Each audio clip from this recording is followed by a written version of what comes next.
Well, now that we've been looking at verbal abuse and verbally abusive relationships, I think it's important to get a good understanding for everyone, for doctors, educators, partners, abusers, people who occasionally indulge in verbal abuse, and anybody who's experiencing it, to understand what kind of an impact it has. Because I've talked to so many people and done so many hundreds of consultations, I've seen that verbal abuse has a tremendous impact on the partner, the person who experiences it. Now, this isn't just hearing one thing, but it's hearing this underlying kind of negativity, put down, undermining, control that isn't always very, very obvious, or sometimes it's hugely obvious. Sometimes it's expressed in a great rage at the partner, in anger, in threats. So we have to see what happens to somebody who goes through time trying to cope with this. What happens? First of all, before I speak about what happens to the partner, I do want to say that um, most controlling people will say, if you leave, you'll never see your kids.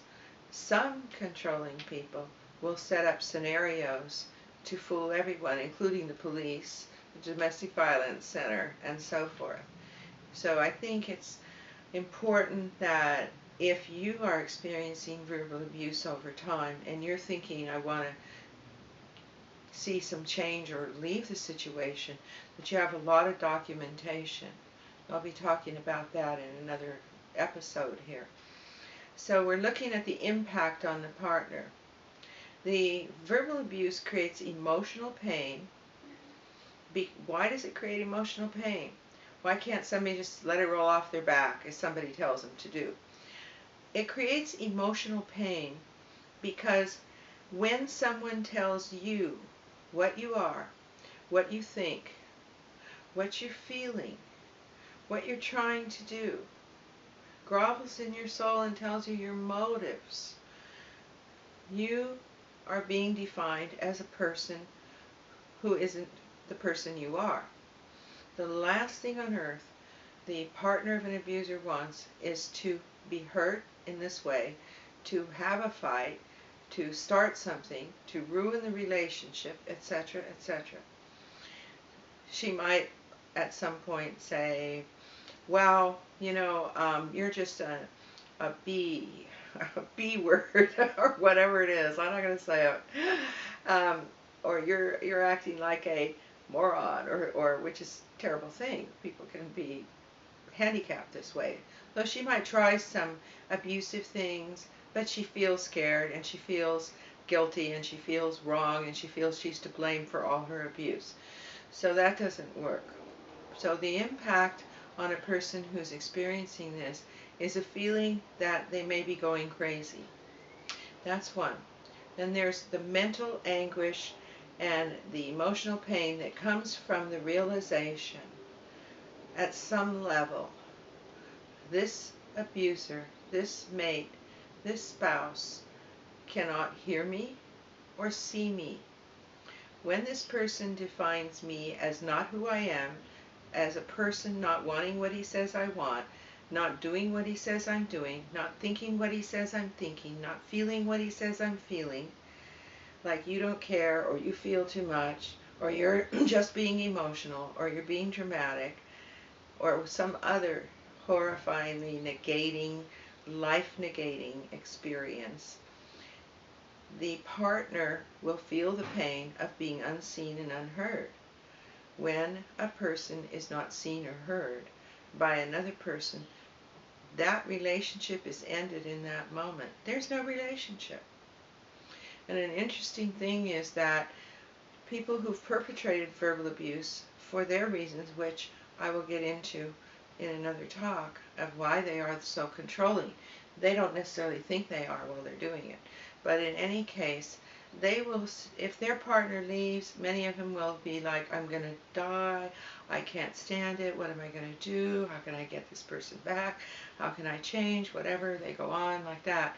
They feel like they can't sleep, they have panic, they have anxiety, and I say, what you're experiencing now, over, let's say, the last 2 weeks, your partner experienced probably 100,000 times in that 20 or 10-year marriage.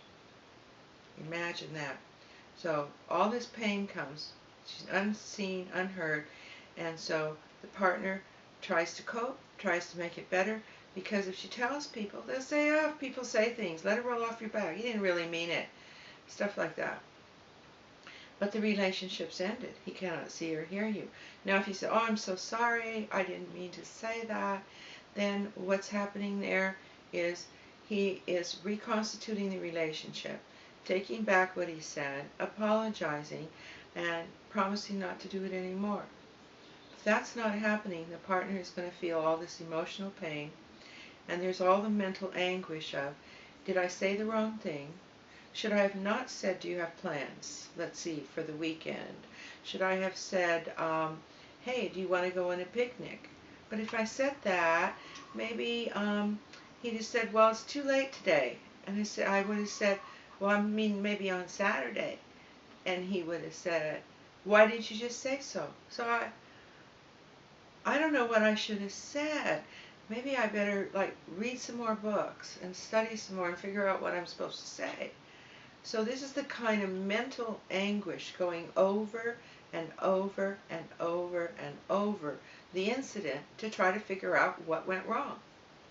So what I want to do is look at that incident where the partner asked, you want to go on a picnic, and her husband said, what do you mean, or are you doing anything for the weekend? That was it. Are you doing anything for the weekend? Well, do I have to have plans? What do you mean? And getting angry and all. So how do you respond to all this? First there is the pain of knowing this person really doesn't see you or hear you. But then beyond that, there's got to be responses that are like, hey, don't raise your voice to me. Or, I don't want to hear you ever tell me that I told you to do something or have something or anything. Because he's saying, do I have to have plans? So you want to respond to what he's doing, not the words that he's saying, not the particular incident. Don't ever raise your voice to me is a really good example. Don't ever tell me my plans. Don't ever tell me what I'm doing.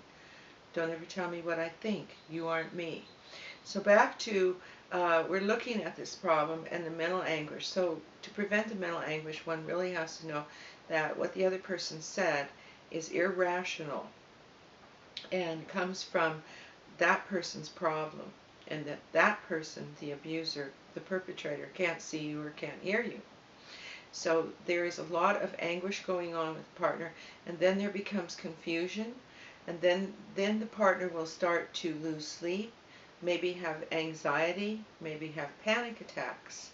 And then as the partner loses sleep, the immune system is compromised by all the stress, and as the immune system's compromised, then the partner is subject to any kind of virus going around, any other kind of illness, and to possible migraines or back pains or bowel problems or whatever.